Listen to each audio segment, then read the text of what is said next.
Buenos días, soy Mario de Lama Navidad y en este vídeo me aproximaré al Quijote.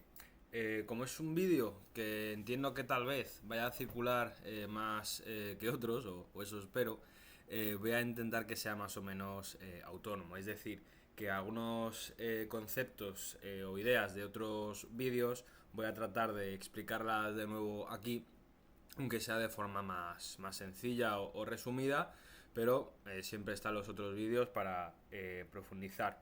Podemos decir que así, para hacer una reflexión primera, que vivimos en una época en la que se nos hace creer que somos libres, es decir, somos libres para decidir, para imaginar, para desear, para reinventarnos incluso, ¿no? Como si nuestra identidad fuera una elección entre otras muchas, como si pudiéramos simplemente construirnos sin límite alguno, ¿no? Pero el marxismo estructural nos recuerda que esa supuesta libertad es una ilusión, ¿no? Como esto de Ayuso de Madrid libre, ¿no? Es lo mismo. Así nuestras fantasías más íntimas, nuestros sueños, se ven atravesados por condiciones sociales históricas. Y es que Juan Carlos Rodríguez lo que va a plantear es que, por supuesto que no nacemos libres. La libertad no es algo que se tiene, va a decir él, sino algo que se conquista, ¿no? Y el sujeto moderno no es un sujeto libre como creemos, eh, sino que es un producto de unas relaciones, unos modos de producción concretos, ¿sí? El deseo, no hay deseo que sea inocente, no hay una subjetividad que sea pura, ni ninguna lectura que sea neutral. Todo lo que somos, todo lo que imaginamos, todo ello está mediado por un modo de producción, por una forma de vida, por una estructura ideológica, ¿sí? Y si tomamos esta clave y la aplicamos a El Quijote, lo que aparece ante nosotros, más allá de la buenísima novela que es, ¿no? Lo que nos encontramos es ante un documento histórico en el que se tematiza la descomposición de una matriz ideológica, es decir, una forma de ideología.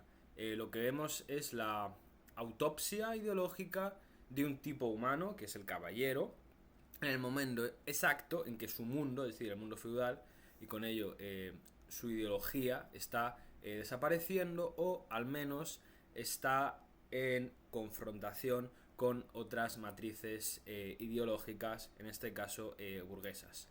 En cualquier caso, Don Quijote no es un loco en el sentido clínico, es un sujeto escindido, más bien, por las contradicciones históricas de su tiempo. Es un hidalgo empobrecido que no tiene una función ya, porque ahora mismo pertenece a una clase baja, bajo feudal, o sea, que bajo el feudalismo tiene sentido prestigiar, aunque sea una nobleza rural baja.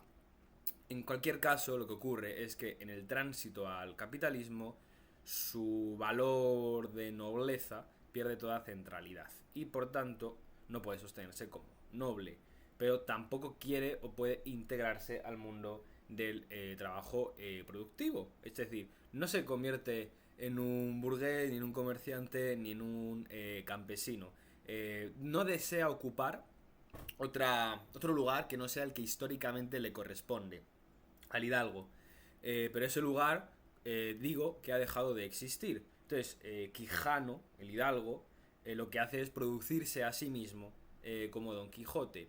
Y este gesto, que puede parecer de primeras simplemente ridículo, esconde una idea más compleja, que es la expresión desesperada de una subjetividad que ya no encuentra, que no encuentra ya en el mundo un reconocimiento, ¿sí? Es decir, nadie le da el título de caballero, nadie le arma caballero, no le asignan una dama, nadie entiende, nadie sabe quién es, ni qué dice, simplemente se nombra, se inventa. Se lanza al mundo, pero no para encontrar una identidad, sino para sostener con el cuerpo y con la palabra una identidad que ya no tiene una estructura material sostenible, digamos. Y este proceso no es literario o que simplemente transcurre en la obra, sino que es producido por una estructura ideológica social, estructural general, ¿no? Podemos decir que verdaderamente Quijano cree de verdad, bueno, o Quijote, mejor dicho, que el mundo puede aún leerse como antes, que hay signos, aventuras, pruebas, linajes ocultos, cree que la palabra tiene poder, que el libro, con mayúsculas, es decir, sagrado, contiene una verdad, ¿no? Igualmente sagrada. Para analizar esas cuestiones, Juan Carlos Rodríguez, lo que va a hacer es introducir el concepto de inconsciente ideológico feudal. Don Quijote actúa de acuerdo con una lógica simbólica que no ha desaparecido del todo, pero que ya no organiza la realidad, y eso es lo importante. Es decir, el feudalismo ha perdido su base económica, su poder político. Bueno, más o menos, porque sigue habiendo monarquía. Pero sí ha perdido su centralidad cultural, pero ya digo que su ideología sigue presente en el inconsciente colectivo, en sujetos como el propio Quijano, ¿no? Que no están fuera del tiempo, pero tampoco pueden vivir plenamente en el nuevo tiempo. Son figuras atrapadas en la transición entre los modos de producción. Y vuelvo precisamente a esto, la transición es del modo de producción feudal al capitalista. En el feudalismo, el orden social es jerárquico, estático, legitimado por Dios. Cada quien ocupa un lugar que no elige, se nace siervo o noble, y no se puede salir de ahí. La economía se basa en la tierra, en los derechos feudales, en la reproducción de las posiciones. El trabajo está subordinado al estatus. El valor reside en el linaje, en el honor, en la sangre. En el capitalismo, en cambio, lo que organiza la vida es el trabajo asalariado, el dinero, la propiedad privada. Se pasa del vínculo personal al contrato, de la fidelidad al cálculo, de la pertenencia al intercambio. Supone un cambio brutal y, como todos los cambios de modo producción, no ocurre de un día para otro, ¿no? Tarda siglos y genera híbridos, contradicciones formas híbridas. Y como digo, Don Quijote es un sujeto de esa transición. Y su escisión entre Quijano y Quijote es la forma en que se tematiza este conflicto, ¿no? Quijano es el hidalgo empobrecido, el lector solitario, el sujeto deslocado. Sin embargo, Quijote es el caballero producido por esa descolocación. No hay un nacimiento mítico, como en los libros de caballería. No hay infancia misteriosa, ni linaje secreto. No hay orden que lo nombre, solo hay lectura. Lectura que no se limita a interpretar, sino que produce realidad. Quijote nace del libro en mayúsculas, pero el libro ya no organiza el mundo. Y por eso todo lo que hace está condenado al fracaso, porque actúa como si el mundo aún respondiera a esa lógica, pero ya no responde. Así, cada uno de sus actos puede considerarse por tanto como doble. Tiene una coherencia interna, la del caballero que se lanza a la aventura, pero choca con una realidad externa que no lo reconoce.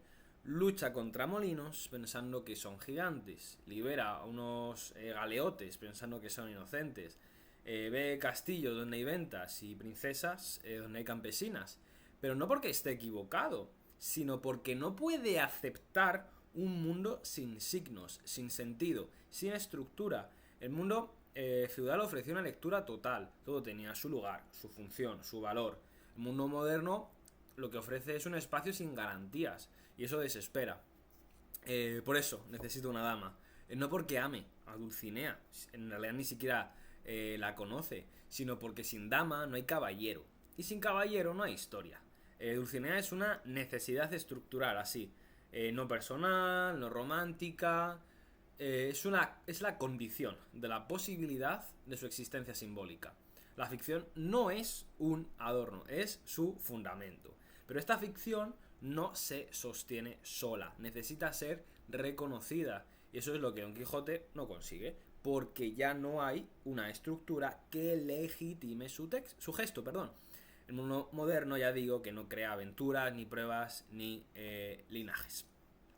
Y sin embargo, el texto no ridiculiza del todo al Quijote, ¿no? Lo muestra pues, en su nobleza, en su entrega, en su fe, en su deseo de que el mundo tenga sentido para él, en su voluntad de reparar las injusticias, ¿no? Eso sí, es muy noble, nuestro hidalgo. Lo que fracasa, por tanto, no es su moral, ni su valor, ni su integridad. Lo que va a fracasar es la estructura simbólica en la que se sostiene, es decir, la ideología. No la suya como individuo, sino la del mundo, que ha dejado de existir. Y es aquí donde el marxismo estructural nos ayuda a entender por qué el Quijote es un texto tan complejo. Porque no es la burla de una locura, sino más bien la exposición de una contradicción histórica. Ya decía que no es que esté loco o no esté loco sin más, que más bien está escindido porque su subjetividad ha quedado sin base material. Es lo que les pasa un poco a la llamada generación del 98, ¿no? En cualquier caso, digo que Don Quijote está escindido porque el modo de producción que lo hacía posible se ha venido abajo y porque el nuevo modo, sin embargo, no le está ofreciendo un nuevo lugar. Y esa es la tragedia del sujeto moderno, que se sabe libre, pero no sabe qué hacer con esa libertad, que puede elegir, pero no sabe desde dónde, que puede inventarse, pero no hay una estructura que le otorgue sentido. Así, Quijano se convierte en Quijote porque no puede ser otra cosa, porque el mundo no le da otra posibilidad de ser, pero al hacerlo se divide, se enfrenta a sí mismo, y esa división entre Quijote y Quijano únicamente va a resolverse con la muerte. Cuando muere, el texto se acaba, porque no hay un sujeto que pueda sostener la contradicción. Don Quijote no es simplemente un lector obsesivo que se ha dejado engañar por los libros. Lo que hace no es fruto de una voluntad individual, ni siquiera de un error interpretativo. Lo que hace es leer el mundo de una estructura ideológica muy precisa, la del feudalismo. No de un feudalismo como sistema económico-jurídico, sino como visión del mundo totalizante. Ya mencionaba antes el concepto de inconsciente ideológico. Se trata de que existe una estructura que organiza no solo lo que el sujeto piensa, sino sobre todo lo que no puede dejar de pensar. Es decir, no se trata tanto de una opinión, una idea, sino más bien una forma de vivir la realidad como si ya estuviera estructurada, en este caso, por Dios, por el linaje, por el honor, por la sangre, etcétera, ¿no? Y digo que en el feudalismo el mundo no está abierto a interpretaciones, sino que ya está escrito y cada cosa tiene su lugar orgánico natural. No me quiero repetir, pero voy a hablar de los molinos otra vez. Porque lo importante es que cuando Don Quijote ve unos molinos, no los interpreta como molinos, los interpreta como gigantes. Y digo que esta interpretación no es delirio y es una lectura. Es una lectura simbólica, teológica. Para él, el molino no es solo una máquina, es un signo de algo, ¿no? Hay algo oculto en él, algo que se resiste, algo que debe ser vencido, además. Porque el mundo, para Don Quijote, está lleno de pruebas, de misiones, de obstáculos puestos por Dios para que el caballero los enfrente y supere. No porque tenga una misión individual, sino porque su linaje, su estirpe, su sangre lo exigen. Y esto es fundamental. El héroe feudal no actúa por decisión personal, actúa porque tiene un destino inscrito en la sangre. Y ese destino se prueba en el mundo. El mundo es un lugar de prueba. Es un espacio simbólico en el que el caballero muestra, sin saberlo, la nobleza de su origen, o sin saberlo a nivel inconsciente, mejor dicho. Por eso Don Quijote no se va a quejar de los golpes, por eso no le importa el cuerpo. Para él lo importante es el linaje, y el cuerpo es más bien un medio. Es sufriente, pero no determinante. Lo que vale es la capacidad de resistir, de ser ejemplo, de encarnar ese orden divino. Y este punto es clave, porque muestra cómo el cuerpo en el feudalismo no es fuente de verdad, sino obedecimiento. Y Don Quijote lo encarna a la perfección. Obediencia, perdón, en vez de obedecimiento. Y Don Quijote lo encarna a la perfección. No come, no duerme, no siente. O, mejor dicho, siente, pero no actúa en consecuencia, porque su acción no depende del cuerpo, sino del símbolo. El hambre no lo va a detener, la fatiga tampoco.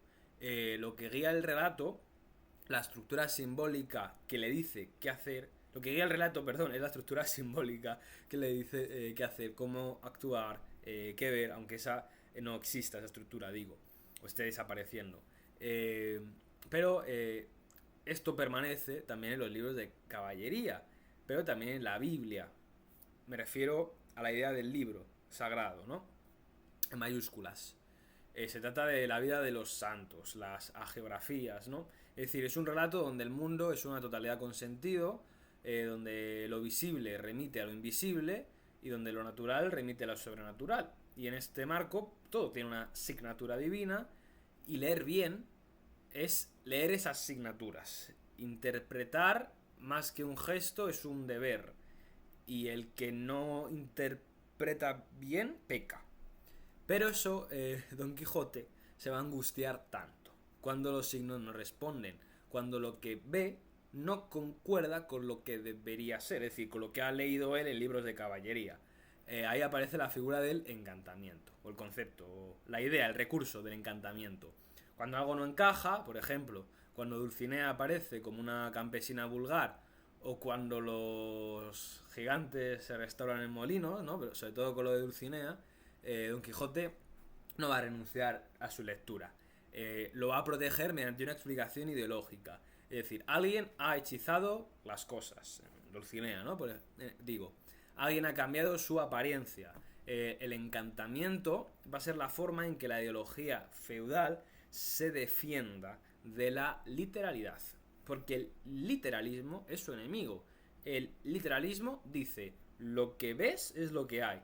Y la ideología feudal lo que dice es, lo que ves esconde lo que hay.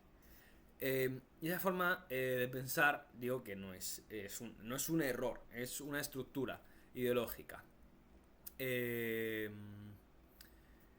Para no repetirme... Sí, bien. Digo que esta idea de en el literalismo lo que ves es lo que hay y la ideología feudal lo que ves esconde lo que hay, no supone en ningún caso un error interpretativo. Es una estructura total del saber, es lo que llamamos visión organicista. En ella la sociedad funciona como un cuerpo. Hay cabezas, brazos, piernas y cada quien debe ocupar su lugar. Si un campesino quiere ser noble o un noble se rebaja a trabajador, el cuerpo social se enferma, ¿no? El orden se ha roto.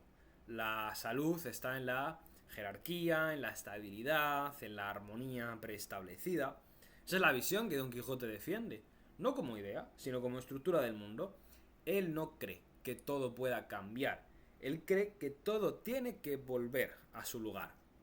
Por eso también las mujeres tienen su sitio. La dama es intocable, inaccesible, pura. El caballero sufre por ella, lucha por ella, muere por ella, pero no la toca, porque la relación no es carnal, sino simbólica. Y es por eso que Dulcinea no necesita aparecer, basta con que sea nombrada, porque su función es estructural, no narrativa. Su papel no es actuar, sino ordenar el relato, completarlo, darle sentido total. Cuando Don Quijote encuentre al Don San Lorenzo y nombre a Dulcinea, no está simplemente cambiando un nombre, está produciendo una posición ideológica, está transformando una figura marginal en el centro de su universo simbólico, no porque ella haya hecho algo, sino porque el relato lo exige. Sin Dulcinea no hay Quijote, sin Quijote no hay caballero y sin caballero no hay lectura feudal. En cualquier caso, por mucho que se eleve a Dulcinea, el deseo, ¿no? Sigue siendo el deseo de Don Quijote sobre ella.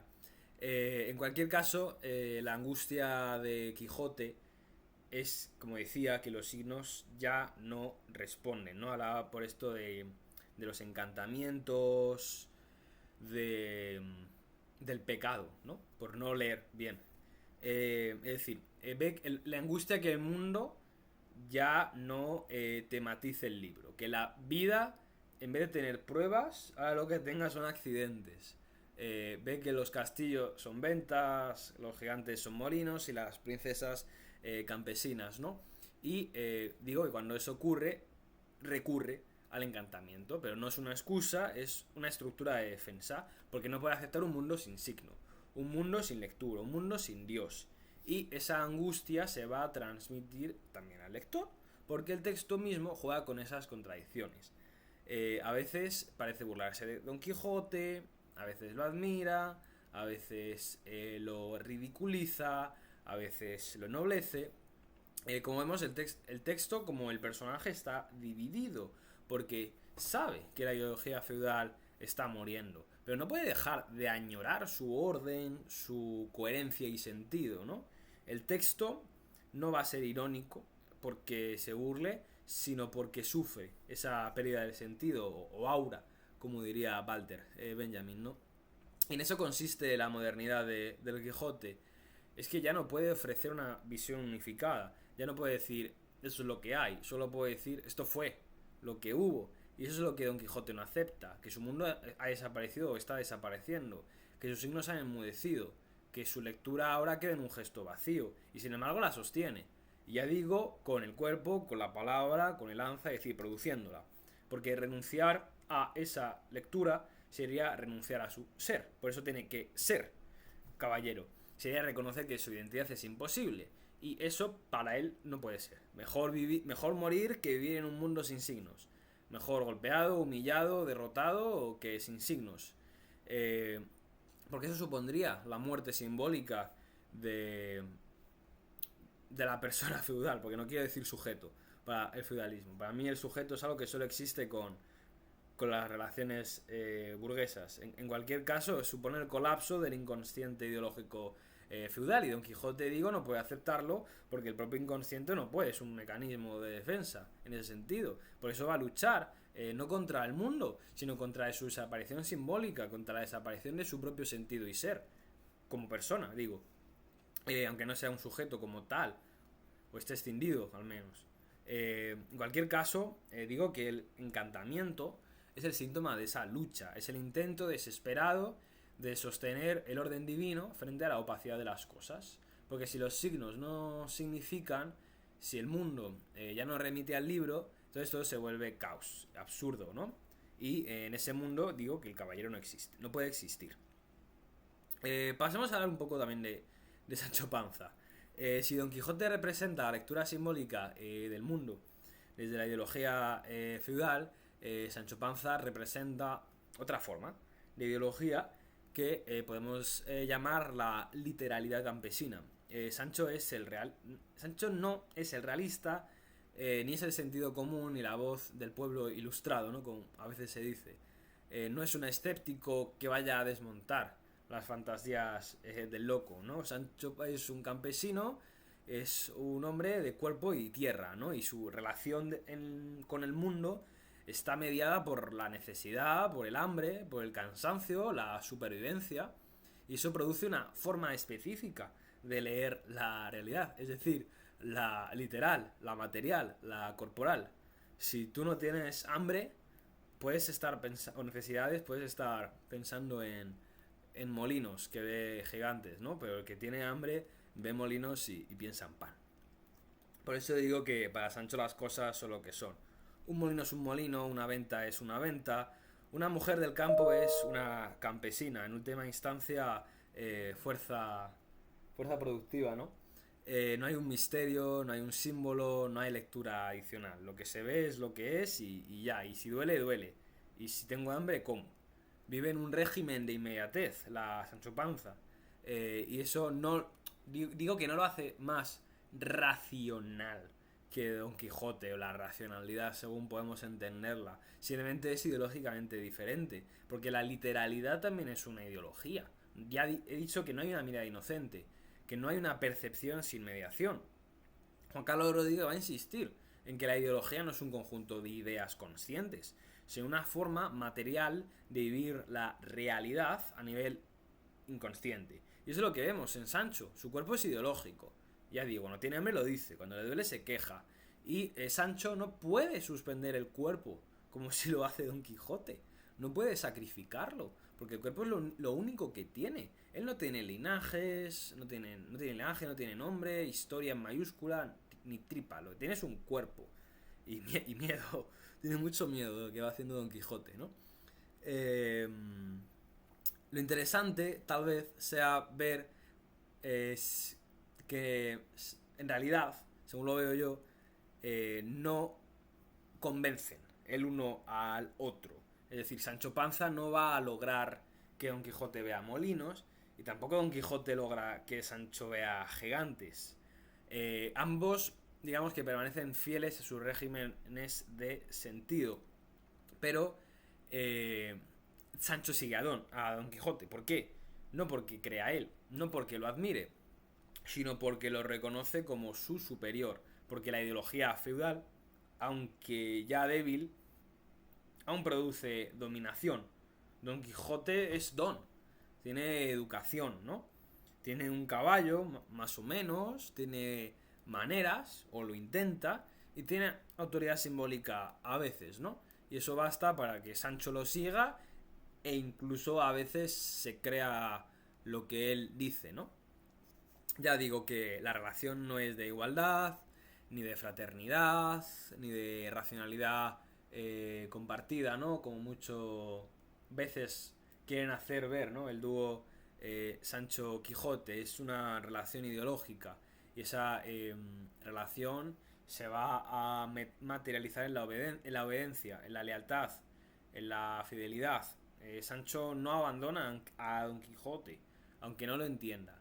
Y esa fidelidad es el residuo ideológico de un orden que se descompone, pero que aún tiene fuerzas. Sí que le pide salario, Sancho Panza a Don Quijote, pero él le sigue. Sin embargo, Sancho no está convencido, pero está sujeto. Y esa sujeción es uno de los mecanismos más potentes de la ideología. Ahora bien, esto no significa que Sancho sea una víctima. Llega a gobernar una ínsula, es decir, va a acceder a un espacio simbólico que no le correspondía. Y eso es lo que hace tan compleja su figura. No es solo un subordinado a Don Quijote, sino que también aspira, también desea, también se transforma. Pero su transformación no es un abandono de la literalidad, sino una exploración de sus límites, es decir, de lo que le permite la literalidad. Porque cuando Sancho gobierna la ínsula, no lo hace como un caballero, lo hace como campesino, con un sentido pragmático, ¿no? Su justicia va a ser funcional, no simbólica. Pero digo que no es real, ¿no? Simplemente todo es teatro, es una puesta en escena y cuando acabe la función, digamos, Sancho va a regresar a su lugar natural, no porque él lo elija tanto, sino más bien porque se lo impone el orden social, ¿sí? Y él lo acepta como tal. Lo que vemos entonces es que la literalidad de Sancho no es una alternativa, es otro modo de sujeción. No hay una fuera a la ideología, hay contradicción. Y esa contradicción se despliega en la relación entre los dos personajes. Don Quijote lee demasiado, Sancho Panza no lee. Don Quijote actúa como si el mundo fuera un libro. Sancho, pues como si fuese una huerta, ¿no? Uno busca signos y otro sombra para sentarse. Uno se le va, otro se va a sentar, uno se olvida de comer y otro siempre tiene hambre. Pero incluso en sus diferencias, ambos son formas de una ideología que ya no se sostiene del todo. El mundo moderno que se impone, el mundo del contrato, del dinero, el mercado, ya no acepta ni la lectura simbólica de Don Quijote ni la literalidad campesina de Sancho. Ambos quedan obsoletos, ambos están condenados. Lo que viene es otra cosa, la subjetividad moderna, racional, ilustrada, ¿no? Llega al caso, ¿no? Y ni uno ni otro va a pertenecer a ella, ¿no? En este sentido, El Quijote es una novela de transición, pero esta transición no es lineal, ni es progresiva, ni tiene un final feliz. Es una contradicción ideológica e histórica, simplemente. El texto no va a ofrecer soluciones, no hay un triunfo del realismo sobre la locura, como se cree a veces, ni tampoco hay simplemente una sustitución de una ideología por otra, hay una coexistencia conflictiva, hay desplazamientos, hay vacíos, hay restos, y esa coexistencia también se expresa en la figura de Sancho Panza, porque Sancho, aunque fiel a su cuerpo, a su literalidad, acaba contagiado del lenguaje, empieza a hablar como Don Quijote, a usar refranes, incluso, bueno, los refranes es distinto, ¿no? Pero digamos que sí acepta un poco el lenguaje simbólico de Don Quijote, pero no por esta idea de la quijotización, ¿no? Sino por la consistencia conflictiva y contradictoria de la ideología, porque no se puede convivir con una estructura simbólica sin ser afectado por ella. La ideología no es solo imposición, es también transformación, ¿no? Y eso lo mismo le ocurre a Quijote, ¿no? Aunque se resista, aunque haya momentos que duda, el, en que escucha es a Sancho, en que reconoce que su lectura puede no funcionar. Y esa duda es el efecto de la literalidad, es decir, al comparar su visión del mundo o los efectos de su práctica respecto a la de Sancho, ¿no? Ve que a veces falla, ¿no? Eso le da miedo, porque ya lo he explicado, ¿por qué? ¿No? Por la muerte simbólica. No me quiero repetir, pero es difícil.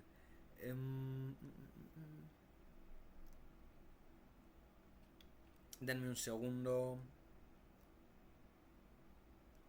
Sí, vamos a pasar a otro tema, que es el de la autoría, que es una de las operaciones más modernas, digamos, contradictorias, es la operación que realiza el Quijote en lo que respecta a la autoría. Tradicionalmente los relatos fundacionales, las epopeyas, libros sagrados, incluso libros de caballería, pues no tienen no son obras de autor en el sentido moderno. No hay una firma que los posea. El texto no es de quien lo escriba, sino de quien lo transmite. Eh, lo recibe, lo copia, lo recuerda. La palabra tiene autoridad porque viene de otro lugar, de Dios, del linaje, de la tradición. No se inventa, se transmite. Y en ese esquema, el autor no es un productor, es un canal, más bien. Y esta concepción, digo, viene producida por el modo de producción feudal. El linaje va a ser más importante que el mérito. La repetición es más segura que la innovación. Pero en el Quijote eso cambia. Ya desde el inicio Cervantes nos presenta una escena radicalmente nueva. No encuentra el texto por inspiración, ni se le aparece un ángel o otro ser mago, ni va a recibir una revelación. Lo que va a hacer es ir a comprar un manuscrito en el mercado de Alcalá de Toledo, ¿no? Y esto es un gesto muy moderno, porque sitúa la escritura en el campo de la propiedad, del intercambio, del comercio. El texto ya no es un legado, es una mercancía. Y esa mercancía debe ser comprada, traducida, editada, vendida. Ya no hay verdad revelada. Hay signos que circulan en el mercado como mercancías. Y Juan Carlos Rodríguez lo va a decir con claridad. Cervantes es el primer escritor moderno, porque es el primero que sabe que su palabra ya no tiene valor por sí sola. Que ya una instancia exterior, la iglesia, Dios, el Señor, que garantice la autoridad del texto. Lo que escribe vale porque puede insertarse en el mercado, en tanto que puede ser leído, vendido, reproducido, apropiado. El autor moderno no es un profeta, es un productor.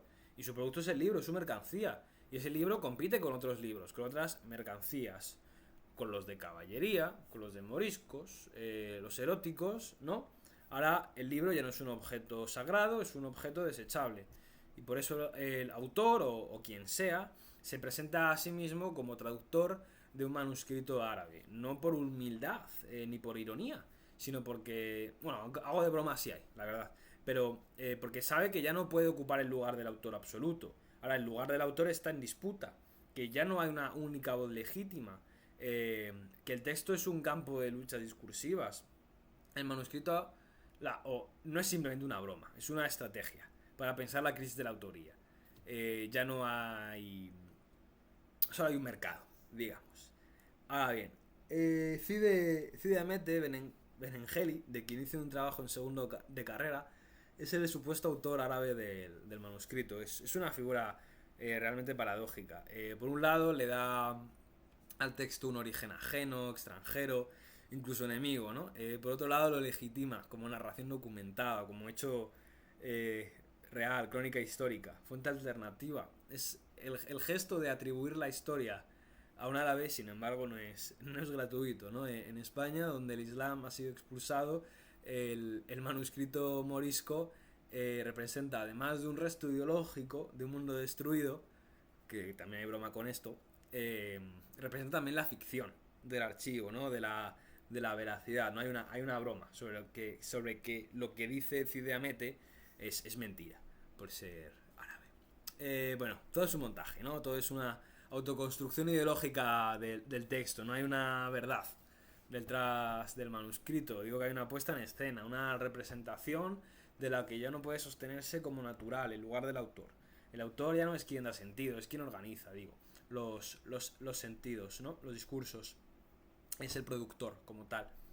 Eh, no me quiero repetir para hablar del autor, pero vamos con Avellaneda, porque esta cuestión del autor claramente es importante para entender la influencia o la importancia del Quijote de Avellaneda. Eh, cuando... Bueno, el hecho de que Avellaneda ha escrito un libro con mismos personajes, misma estructura, ¿no? Es decir, ha usurpado el lugar del autor. Ha demostrado que la firma ya no garantiza la propiedad del texto y su contenido, ¿no?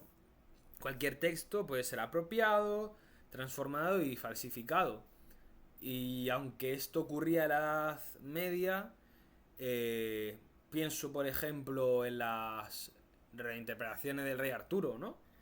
Pero es una lógica distinta, es una lógica completamente distinta, porque aquí si hay un intento claro de usurpación, de robo de la propiedad. En la Edad Media se entendía más bien como transmisión, como rehacer, ¿no? Pero ya decía, de forma muy distinta. En cualquier caso, sabemos que ahora el texto puede ser transformado, falsificado. La respuesta de Cervantes no es simplemente una venganza, ¿no? Es una reflexión muy interesante, perdón, sobre la condición mercantil del texto moderno. El libro ya no es sagrado, es vulnerable, está en circulación y por eso hay que marcarlo, hay que protegerlo, hay que sellarlo de alguna forma, ¿no? Pero también hay que ridiculizar a quien lo imita mal, porque si no hay garantías de sentido, entonces lo único que queda es la lucha por el control del discurso. Cervantes no quiere restaurar la autoridad perdida, ni puede ni quiere, ¿no? Lo que hace es jugar con esa pérdida. La expone, la convierte en forma literaria. Por eso digo que el Quijote está lleno de huecos, de interrupciones e incluso de narradores múltiples. No voy a entrar en ello, porque es muy difícil, pero también interesante. En cualquier caso, ya la verdad tiene esta dada, hay que buscarla. Y hay que aceptar que esta verdad preestablecida no existe como tal, que lo único que existe es la lectura. Y es en la ficción, el autor ya no es el maestro, es el editor, es el que organiza voces, el que elige qué mostrar, el que administra el sentido. Recordemos que se supone que la historia es real. El manuscrito árabe no es una excusa, es una alegoría de la muerte del autor tradicional, o un símbolo, como quieran verlo, o una manifestación, y al mismo tiempo es una forma de inventar un nuevo autor, el autor moderno, el que firma pero duda, el que produce pero no manda, y el que escribe pero no controla, porque ahora controla la editorial y el mercado. Antes controlaba pues el señor o el mecenas, y este cambio No voy a repetir por aquí. Vamos un poco a hablar de la segunda parte y del impacto de esto de Avellaneda en ella. Porque la segunda parte del Quijote, 1615, la primera de 1605, bueno, el personaje Don Quijote ya no es simplemente alguien que se ha fabricado a sí mismo desde la lectura de textos de caballería, ahora es alguien que ha sido leído. Es decir, él mismo es leído como libro de caballería, si quieren pensarlo así. Ahora ha pasado de ser lector a ser también personaje, de ser productor de sentido a ser producto. Y en esta nueva etapa, Don Quijote ya no está solo en su delirio simbólico, ¿no? Ahora los demás lo reconocen, lo esperan y eso lo transforma. Ya no actúa como un lector ingenuo de libros de caballería, sino como un sujeto interpelado por su propia fama, como alguien que tiene que sostener el personaje que otros esperan ver. Y en ese sentido es un sujeto moderno, es un sujeto reflexivo que se sabe leído, representado, duplicado, y esta inversión es fundamental. En la primera parte, Don Quijote proyectaba su ideología sobre el mundo. En la segunda parte, el mundo le devuelve una imagen de sí mismo que ya no controla, porque está fuera de él. Se encuentra con gente que ha leído su historia, que ha oído hablar de sus aventuras, que conoce sus gestos, sus ideas, sus derrotas. Y esta gente lo trata como un personaje, no como una persona. Lo recibe como espectáculo, como entretenimiento, como fábula viviente, ¿no? Don Quijote se ve obligado a habitar su propio mito, a actuarlo, a representarlo incluso contra su voluntad. Es por tanto una figura del sujeto alienado, aquel que ya no se posee a sí mismo, porque ha sido absorbido por la imagen que otros tienen de él. En medio de esta situación aparece el Quijote de Avellaneda. Es un libro apócrifo, escrito por otro autor que se presenta como la continuación legítima de las aventuras del caballero. Avellaneda no solo copia al personaje, lo modifica, lo desacraliza, lo ridiculiza, lo desconecta de su centro simbólico. En el texto, Don Quijote ya no ama a Dulcinea, ya no sostiene la estructura simbólica de la caballería, ya no cree. Y al enterarse de ello, el Don Quijote verdadero entra en crisis, porque lo que está en juego no es simplemente su historia, sino la legitimidad de su deseo. Que otro autor diga que ha dejado de amar a Dulcinea no es simplemente falsedad, es una destrucción estructural, porque el amor a Dulcinea decía que no es un elemento narrativo cualquiera, es un fundamento ideológico de todo su proyecto, es la condición de posibilidad de su identidad como caballero. Si se rompe eso, se rompe todo, pero no quiero decir tampoco, porque ahora que lo estoy diciendo en voz alta suena un poco así, pero no quiero decir que todo se base en Dulcinea, todo se basa en una estructura ideológica, pero tú no puedes ser caballero si no tienes eh, princesa, al igual que si no tiene al escudero, si no tiene el caballo, la armadura, el arma o lo que sea, ¿no?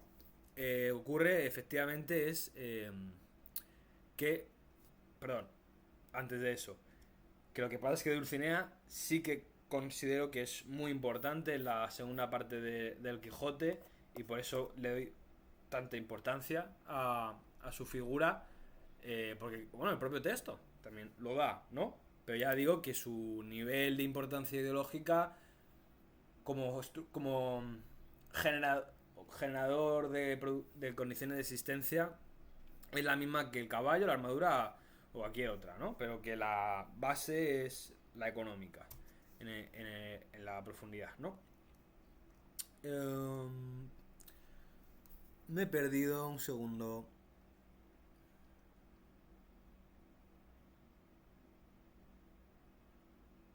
Sí, bueno, como no sé por dónde iba, simplemente iba a recordar eh,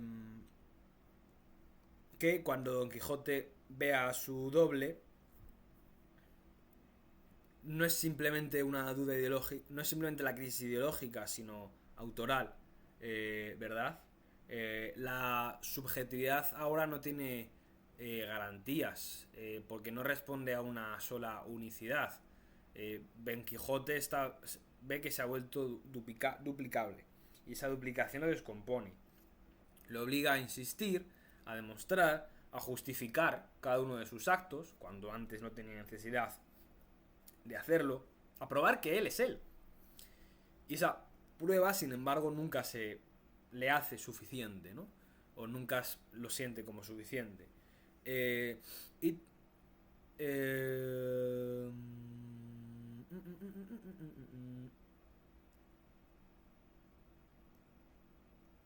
un segundo.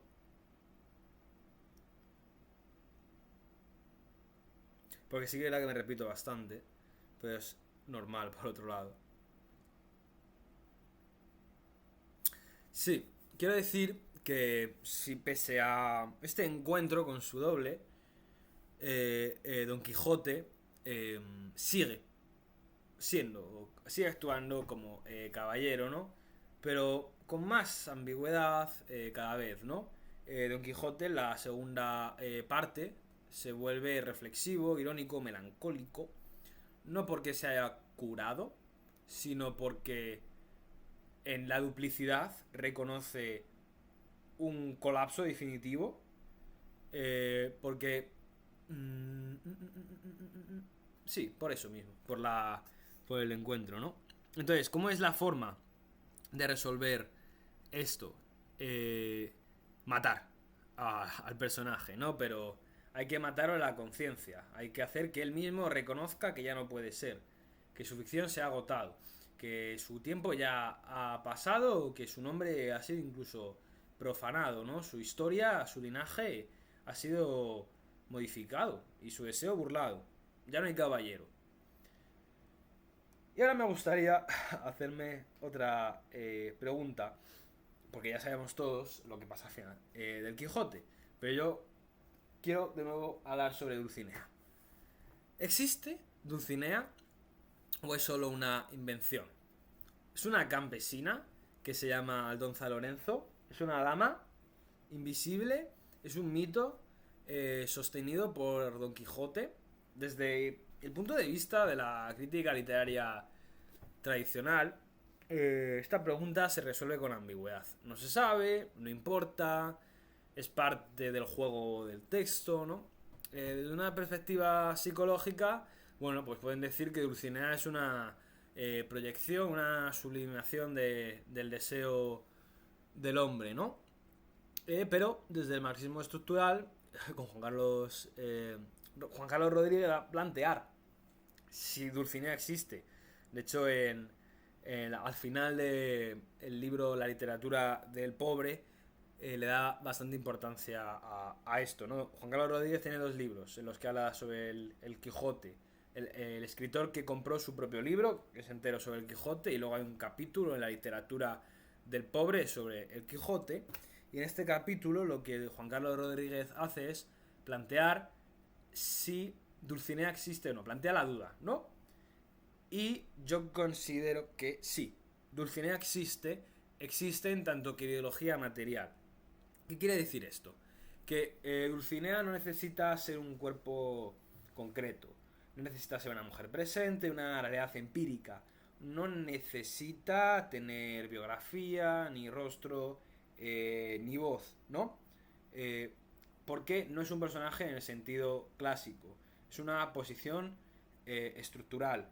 Además, en cualquier caso, de nuevo, podemos hablar sobre la forma en que se construye a la mujer desde el deseo del otro, que sin duda es interesante y se puede conectar también con Marcela, la pastora. Pero yo quiero hablar de la forma en que se organiza el discurso, ¿no? Es decir, de cómo Don Quijote no puede ver otra cosa que no sea Dulcinea y cómo la ideología se expresa de forma material. Eso es lo que me interesa a mí.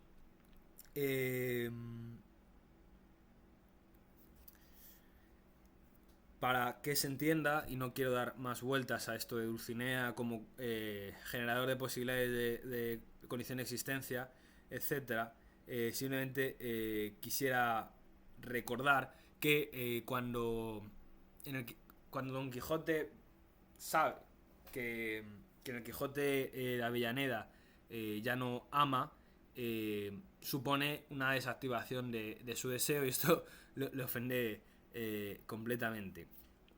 Entonces, tal vez lo que haya que preguntarse con Dulcinea es si puede seguir existiendo la estructura ideológica del texto. Es decir, si puede seguir ordenando el relato Dulcinea. Si puede seguir motivando el deseo. Y la respuesta es que no. No porque no tenga fuerza simbólica, sino porque ha sido desactivada por la duplicación, por la parodia, por la lectura ajena. Don Quijote ha sido leído, reescrito, imitado, falsificado.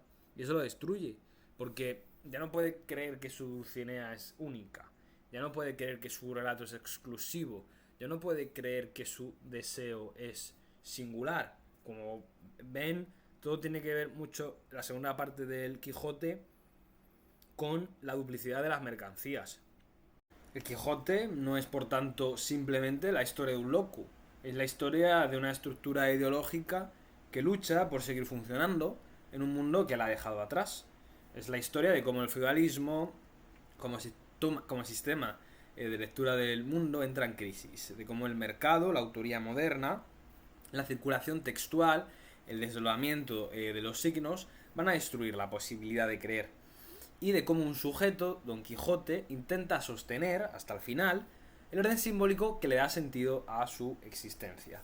Este vídeo me ha quedado un poco más largo, pero bueno, yo creo que el libro lo merecía. Tal vez un poco desordenado, porque eran muchas ideas, texto largo, he intentado unir diferentes frentes. Simplemente espero que haya resultado de utilidad, que alguien se anime a leer el Quijote este verano después de ver este vídeo, de poner en duda lo que yo digo, de ver si en su lectura esto se puede desplegar, expandir, rechazar, ofrecer nuevas lecturas, pero simplemente he usado mis propias lecturas, mis propias ideas y las quería compartir para el resto, así que simplemente un saludo y muchas gracias. Adiós.